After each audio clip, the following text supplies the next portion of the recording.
Israel-Iran ನಡುವೆ ಭೀಕರ ಯುದ್ಧ, ಕದನ ವಿರಾಮ ಘೋಷಿಸಿದ ಅಮೆರಿಕ ಅಧ್ಯಕ್ಷ. ಸೋಷಿಯಲ್ ಮೀಡಿಯಾದಲ್ಲಿ ಟ್ರಂಪ್ ಪೋಸ್ಟ್.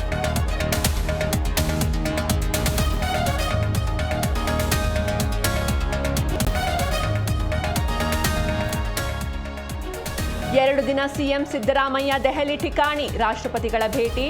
ಬಾಕಿ ಬಿಲ್ಗಳ ಅನುಮೋದನೆಗೆ ಮನವಿ, ರಾಜ್ಯಪಾಲ ಗೆಹ್ಲೋಟ್ ವಿರುದ್ಧ ದೂರು ಸಾಧ್ಯತೆ.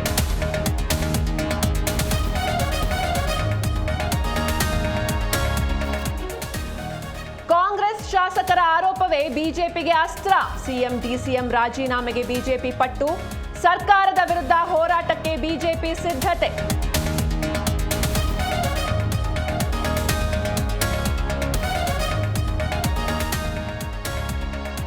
ನೀರು ಬಿಡದಿದ್ರೆ ಇಂಡಿಯಾ ವಿರುದ್ಧ ಪಾಕ್ ಯುದ್ಧ, ನಿಮ್ಮ 6 ನದಿಗಳನ್ನ ನಮಗೆ ಬರುವಂತೆ ಮಾಡ್ತೇವೆ, ಪಾಕ್ ಮಾಜಿ ಸಚಿವ ಬಿಲಾವಲ್ ಭುಟ್ಟೋ.